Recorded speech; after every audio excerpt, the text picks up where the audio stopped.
Imagine करो आप एक सुबह सोकर उठे। आप जानते हो कि आपके पास इतने पैसे हैं कि आप सारे लिविंग एक्सपेंसेस ही नहीं बल्कि आपके जितने भी गोल्स डिजायर है वह सब इसमें कंप्लीट हो जाएंगे। फिर आपको और काम करने की जरूरत नहीं होगी। तब आपको कैसा लगेगा? तब आपको जैसा फील होगा उसे कहते हैं फाइनेंशियल फ्रीडम। जितनी जल्दी आप अपनी लाइफ में फाइनेंशियल फ्रीडम को अचीव करोगे उतना ही आपकी लाइफ हैप्पीनेस और फुलफिल के साथ कटेगी। आप अपनी फैमिली, फ्रेंड्स और पार्टनर को ज्यादा समय दे पाओगे। जब जहां चाहे घूम पाओगे। बहुत सी फैमिलीज में बचपन से सिखाया जाता है ज्यादा पैसा मतलब ज्यादा प्रॉब्लम। आपके पास जितना कम हो उतना बेहतर है, या फिर स्टॉक मार्केट में पैसा डालना बहुत रिस्की काम है, या आपको तब तक काम करना होगा जब तक आप 65 साल के बूढ़े बनकर रिटायर ना हो जाओ, जब तक आपकी पेंशन चालू न हो जाए, या फिर शायद तब तक जब तक आपका बेटा बड़ा ना हो जाए। वो जिम्मेदारी ले ले पैसे कमाने की, तभी आपको आराम मिलेगा, तभी आप रिटायर हो पाओगे। इनफैक्ट बहुत सी फैमिलीज में पैसे या स्टॉक मार्केट को लेकर कभी बात ही नहीं होती। हम सिर्फ देखते हैं कि कैसे हमारे डैडी या उनके डैडी ने बूढ़े होने तक काम किया, तब घर को चलाया, कैसे वे बीमार होकर भी काम पर जाते थे। बारिश के मौसम में तेज बारिश होती थी फिर भी उससे लड़कर काम पर जाते थे, क्योंकि घर चलाने के लिए हमें पैसों की जरूरत थी। फाइनेंशियल फ्रीडम का कॉन्सेप्ट सालों से है, तब भी बहुत ही रेयर यानी 1% से कम लोग ही इस बारे में सोचते थे। उसके 1% लोग इसे हासिल करते हैं। लेकिन सच यह है कि अगर इंसान अपनी लाइफ में फाइनेंशियल फ्रीडम हासिल करना चाहता है तो चाहे महीने का 10,000 कमाए या 1 लाख, वह इसे हासिल कर सकता है। इस book money mastery the game में उत्तर टोनी रॉबिन्स ने एक पूरा प्लान लेआउट किया है जिसे आप फॉलो कर सकते हो फाइनेंशियल फ्रीडम को हासिल करने के लिए। अगर आप उसे सच में डिजायर करते हो तो इस बुक को लिखने के लिए उन्होंने दुनिया के सबसे नॉलेजेबल और एक्सपर्ट जैसे वॉरेन बफेट, चार्ल्स श्वाब के इंटरव्यू लिए और उनकी एडवाइस ली। ये लोग जो सेल्फ मेड बिलियनियर है जिनसे शायद हम पूरी लाइफ में कभी मिल भी नहीं पाएंगे, इनकी इंपॉर्टेंट एडवाइस इस बुक में स्टेप बाय स्टेप लिखी गई है। वीडियो में आगे बढ़ने से पहले अगर आप इस चैनल पर नए हैं तो वीडियो को लाइक, चैनल को सब्सक्राइब जरूर करिएगा। तो चलिए वीडियो में आगे बढ़ते हैं। Number first, welcome to the jungle. जिस तरह आप एक अनजान घने जंगल में एंटर करते हैं तब आपको पता नहीं कौन सा जानवर कहां से कब आ जाए। उसी तरह जब आप ज्यादा पैसे कमाने लगते हो तो आपको पता नहीं चलता कि कौन आपकी मदद के नाम पर आपको लूटने आया। रियल लाइफ की प्रॉब्लम जंगल से ज्यादा बड़ी है। वो इसलिए क्योंकि जंगल में तो आपको साफ साफ पता होता है आपका दुश्मन कौन है। अगर आपके सामने एक शेर है तो आपको पता है वह आपकी जान लेगा ही। वह शेर आपको झूठी कहानियां नहीं सुनाएगा। लेकिन रियल लाइफ में बहुत सारे लोग जैसे fake coaches, stock market broker, financial advisor, bankers जो ज्यादा अपना खुद को फायदा देखते हैं, ऐसे लोग उन लोगों की लाइफ में ही आते हैं जो थोड़ा सा ज्यादा पैसा कमाने लगते हैं। इसलिए लोग न जानते हुए भी इनका शिकार बनते हैं। इनफैक्ट हम अपने खुद के दुश्मन हैं जब हम बिना लॉजिक के कुछ डिसीजन लेते हैं, लालच में या आलस में आकर। तो इसलिए अगर आपको अमीर बनना है, सबसे इंपॉर्टेंट आपको अमीर बने रहना है, तो आपको सबसे पहले खुद पर भरोसा करना होगा। वह आप तभी कर पाओगे जब आप इतने एक्सपीरियंस या नॉलेजेबल होंगे। तो moral, keep learning. Number second, know the rules before you get in. यहाँ ऑथर हमें सिंपल एडवाइस दे रहे हैं। हमें एक कंज्यूमर से शिफ्ट होकर ओनर बनना होगा। इसका मतलब सिंपल है, आपको एप्पल फोन नहीं खरीदना बल्कि आपको एप्पल कंपनी को ही खरीदना है। अगर आप पैसे के बारे में इतना नहीं सीख रहे जैसे इन्वेस्टिंग और फाइनेंस के बारे में, तो आप बहुत बड़ी गलती कर रहे हो, क्योंकि आपकी लाइफ का आधी से ज्यादा टाइम पैसा कमाने में और बाकी टाइम उसे खर्च करने में या बचाने में निकल जाता है। इसलिए आपको इन्वेस्टमेंट के बारे में एटलीस्ट बेसिक चीजें तो पता होना जरूरी है, जैसे सबसे ज्यादा प्रॉफिट लॉन्ग टर्म में कहाँ मिलता है। इसका आंसर स्टॉक मार्केट में है। लेकिन इंडियन मेंटेलिटी कुछ ऐसी है कि हमें लगता है रियल एस्टेट एक बेस्ट इन्वेस्टमेंट है या गोल्ड एक अच्छा इन्वेस्टमेंट है। अगर आप बहुत मेहनत करके अपने गले में या बैंक अकाउंट में पैसा जोड़कर या शायद होम लोन लेकर दूसरा घर या दूसरी दुकान ले लेते हो तो उसको आप रेंट पर चढ़ाकर आराम से रह सकते हो। यही लोगों की सोच होती है। फाइनेंशियल फ्रीडम मतलब दूसरा घर, दूसरी प्रॉपर्टी, ताकि उसका रेंट हमारे खर्चे के काम आ सके। लेकिन मैं कहता हूँ कि इक्विटी यानी स्टॉक मार्केट सबसे बेस्ट इन्वेस्टमेंट है। ये सिर्फ मैं नहीं बल्कि दुनिया के सारे अमीर एक्सपीरियंस्ड इन्वेस्टर कहते हैं। बहुत से लोग कहेंगे कि स्टॉक मार्केट तो बहुत रिस्की है, उसमें पैसा डूबने का डर होता है। वह इसलिए है क्योंकि आपको उसकी नॉलेज नहीं है। फाइनेंस की दुनिया में बहुत सारे ऐसे रूल्स हैं जो आप गेम खेलकर ही सीखते हो, लेकिन यह रूल्स आप जितनी जल्दी जानो उतना अच्छा है। उतने इस बुक में कुछ रूल्स लिस्ट किए हैं। इसमें से एक है, आप कुछ सालों की नॉलेज से मार्केट को इजीली बीट नहीं कर सकते।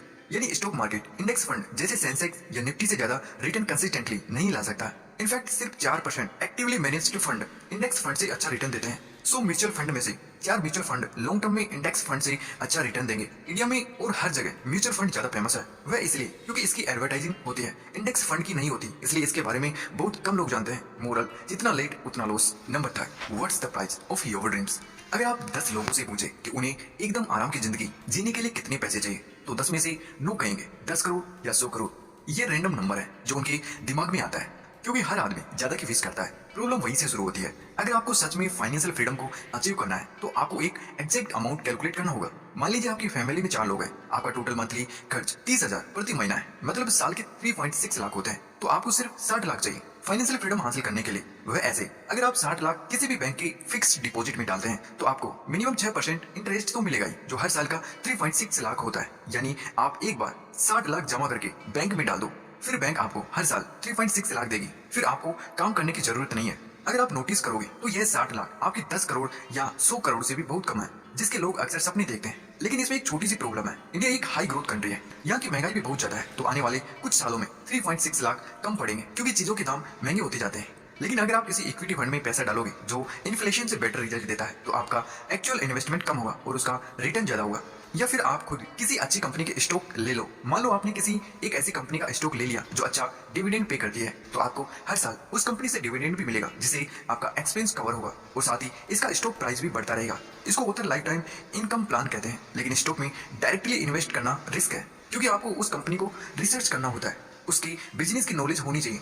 यहाँ आपको कोई स्टॉक रिकमेंडेशन नहीं दिया जा रहा है, लेकिन यह बताया जा रहा है कि आप लाइफ में जरूरी इन्फॉर्मेशन हासिल कर सकते हैं और अपना ड्रीम फाइनेंशियल फ्रीडम को अचीव कर सकते हैं। यह सब तब होगा जब हमें एग्जैक्टली यह पता होगा हमें कितना अमाउंट चाहिए, हमारे पास उसकी नॉलेज होनी चाहिए। अगर आप करोड़पति बनने के सपने देख रहे हो तो वो शायद सपना ही रह जाएगा। इस बुक में ऑथर ने एक फाइनेंशियल फ्रीडम को अल्टीमेट गोल बताया, जिसे आप एक बड़े पहाड़ का सबसे ऊंचा हिस्सा समझ लो। वह पहुंचाने के लिए आप अपने गोल को 5 छोटे गोल्स में डिवाइड कर दो। First goal, financial security. अगर आप कुछ करके सिर्फ इतना सेव कर लो जिसकी इनकम आपको हर महीने का अनाज, लाइट व वाटर बिल पे कर सके, जो अक्सर लोगों की पूरे खर्चे का आधा खर्चा होता है, तो आप अपने लिए एक फाइनेंशियल सिक्योरिटी क्रिएट कर लोगे। इसकी वजह से आपको जॉब से निकल जाने का डर इतना नहीं होगा। आप इजीली अपना पुराना जॉब छोड़ सकते हो जिसे आप पसंद नहीं करते, क्योंकि लोग अक्सर जॉब नहीं छोड़ पाते हैं क्योंकि उनको डर होता है कि उन्हें दूसरा अच्छा जॉब मिलेगा या नहीं, या फिर कितने टाइम में मिलेगा, फिर बिल्स कैसे भरेंगे। लेकिन अगर आप अपने लिए एक फाइनेंशियल सिक्योरिटी क्रिएट करते हो तो प्रॉब्लम इतनी नहीं होगी। Money mastery the game second goal, financial independence. इस गोल की अक्सर लोग सपने देखते हैं। फाइनेंशियल इंडिपेंडेंस एक ऐसा गोल है जिसमें आपका महीने का खर्च कवर होता है, फिर आपको काम करने की बिल्कुल जरूरत नहीं होती। जब आप इस स्टेज पर पहुंचते हो तो आप कोई ऐसा प्रोफेशन या काम चुन सकते हो जिससे आपको खुशी मिलती हो। तब आपके पास ज्यादा फ्री टाइम होगा क्योंकि आपका पैसा आपके लिए काम कर रहा है। फ्री टाइम मतलब ज्यादा अपॉर्चुनिटी, कुछ नया शुरू करने की, कुछ बड़ा सोचने की। फिर आप फाइनेंशियल फ्रीडम को गेन कर सकते हो। फाइनली एब्सोल्यूट फाइनेंशियल फ्रीडम, जिसको ऑथर इस बुक में अल्टीमेट गोल कहते हैं। इस स्टेज में आपका पैसिव इनकम इतना होगा जो आपके हर महीने का खर्चा, वेकेशन और लग्जरी लाइफ को भी सपोर्ट कर पाएगा। अभी ये सब सुनने में बहुत आसान लगता है, लेकिन रियलिटी में मुश्किल है। इसको गेन करने में कई साल लग जाते हैं। सच यह है कि अगर आप सेविंग्स और इन्वेस्टमेंट की आदत डालो, उसकी जरूरी नॉलेज हासिल करो, फिर इस प्रोसेस को ऑटोमेट कर दो। सिस्टमेटिक इन्वेस्टमेंट प्लान, SIP के थ्रू, यानी सेविंग्स इन्वेस्टमेंट अपने आप होते रहे आपकी सैलरी आते ही। यह शुरू में तो मुश्किल जरूर लगेगा, लेकिन बाद में आसान। जब आप इस पहाड़ में थोड़ा ऊपर चढ़ जाओगे तो बाकी का सफर अपने आप हो जाएगा, क्योंकि शुरुआत में ही सबसे ज्यादा मुश्किल होती है। इस पर ही लोग हमेशा गिव अप करते हैं। Money master the game number 4, asset allocation. आप अपने लाइफ का सबसे जरूरी इन्वेस्टमेंट डिसीजन लो, वह एसेट एलोकेशन। इसका मतलब यह है कि आप कितना पैसा कहाँ रखते हो, यह मैटर करता है। एटलीस्ट थोड़ा बहुत पैसा सबके पास होता है, लेकिन हम उसे कहाँ रखते हैं यह मैटर करता है। कुछ लोग पैसे कमाकर अपने घर में रखते हैं, कुछ लोग बैंक अकाउंट में, या कुछ लोग फिक्स डिपॉजिट में। दूसरी तरफ कुछ लोग स्टॉक खरीदते हैं या म्यूचुअल फंड में डाल देते हैं। लेकिन क्या आपने कोई ऐसा आदमी देखा है जो बैंक अकाउंट में पैसे डालकर उसके इंटरेस्ट से अमीर हुआ हो? आप अपनी लाइफ में जितना जल्दी स्टॉक्स और इक्विटी फंड में इन्वेस्ट करोगे उतना ही अच्छा है, ताकि आपकी हिम्मत उतनी जल्दी खुलेगी। वरना आप 30 या 40 की एज को क्रॉस करने के बाद आप इतना ज्यादा रिस्क नहीं लोगे। Money mastery the game number 5, create a life time income plan. यहाँ पर ऑथर ने एक बड़ा सेक्शन फेमस इन्वेस्टर और बिलियनियर रे डेलियो की हेल्प से लिखा है। रे डेलियो जो सिर्फ अल्ट्रा हाई नेटवर्क इन्वेस्टर्स यानी बहुत ज्यादा अमीर लोगों का पोर्टफोलियो हैंडल करते हैं, जिसके लिए वे बहुत ज्यादा फी भी चार्ज करते हैं। लेकिन उन्होंने ऑथर को फ्री में यह स्ट्रेटजी बताई आपका पोर्टफोलियो क्रिएट करने की। 30% स्टॉक में, 15% शॉर्ट टर्म बॉन्ड्स में, 40% लॉन्ग टर्म बॉन्ड्स में, 7.5% गोल्ड में, 7.5% कमोडिटीज में। मेरे हिसाब से यह पोर्टफोलियो बहुत बढ़िया तरीके से डाइवर्सिफाइड है। मतलब मार्केट चाहे ऊपर हो या नीचे, आपको कंसिस्टेंटली इनकम मिलती रहेगी, क्योंकि इसमें ऑलमोस्ट जितने भी इन्वेस्टमेंट क्लासेज हैं वे सब इंक्लूड है, सिर्फ रियल एस्टेट को छोड़कर। Money mastery the game number 6, invest like the top 0.001% too. इसका मतलब आप ऐसे इन्वेस्ट करो जैसे दुनिया के सबसे अमीर 0.001% लोग करते हैं। इस सेक्शन में ऑथर ने हमें बहुत सारे अमीर लोगों के इंटरव्यू के नोट्स दिए हैं। इसमें से कुछ इंपॉर्टेंट रिलेशंस ये है। कुछ मिडिल क्लास और गरीब लोग अपना सारा पैसा रिस्क पर रखते हैं, सिर्फ 4% से 8% प्रॉफिट कमाने के लिए। दूसरी तरफ अमीर इन्वेस्टर यूजुअली कम रिस्क लेकर ज्यादा प्रॉफिट कमाते हैं, जैसे $1 पर $5 यानी 400% रिटर्न। ऐसा तब होता है जब आपको इन्वेस्टमेंट की अच्छी नॉलेज होती है, जब आपका माइंडसेट इन्वेस्टिंग का हो। मिडिल क्लास लोग अक्सर बुरे टाइम में, जैसे अभी रिसेंटली कोरोना वायरस के कारण मार्केट क्रेज हुआ था, उस समय लोग लाइन में लगकर अनाज खरीदते हैं। अमीर लोग उस समय स्टॉक खरीदते हैं, वह भी एकदम सस्ती प्राइस पर, जो उनको बहुत ज्यादा रिटर्न देता है। Money mastery the game number 7, do it, enjoy it and share it. ये सेक्शन भी बहुत बढ़िया है। टोनी रॉबिन्स एक मोटिवेशनल स्पीकर है। उन्होंने बहुत सारी फेमस बुक्स भी लिखी है। पैसा आपको एक्सपीरियंस में खर्चा करने का मौका देता है। जैसे आप वेकेशन पर जा सकते हो। अपने लिए फ्री टाइम खरीदने का मौका देता है, जिससे आपके लिए पैसा काम करता है। फिर ये फ्री टाइम आप अपने चाहने वालों के साथ एक्सपेंड करो, या फिर वही पैसा आप अपनी सोसाइटी में जरूरतमंद लोगों को दो। ये आपकी चॉइस है, लेकिन जब आप सोसाइटी में कंट्रीब्यूट करते हो जरूरतमंद लोगों की मदद करके, तो आपको उससे ज्यादा खुशी मिलेगी। सो गई, ये है टोनी रॉबिन्स द्वारा लिखी गई money mastery the game 7 simple step to financial freedom. तो कैसे लगी ये फाइनेंशियल फ्रीडम बुक, हमें कमेंट्स करके जरूर बताइएगा। अगर आपको वीडियो अच्छा लगी तो लाइक शेयर एंड सब्सक्राइब जरूर करिएगा। Thanks for watching. मिलते हैं नेक्स्ट वीडियो में। अगर आपको कोई सजेशन या सुझाव हो तो हमें कमेंट्स करके जरूर बताइएगा।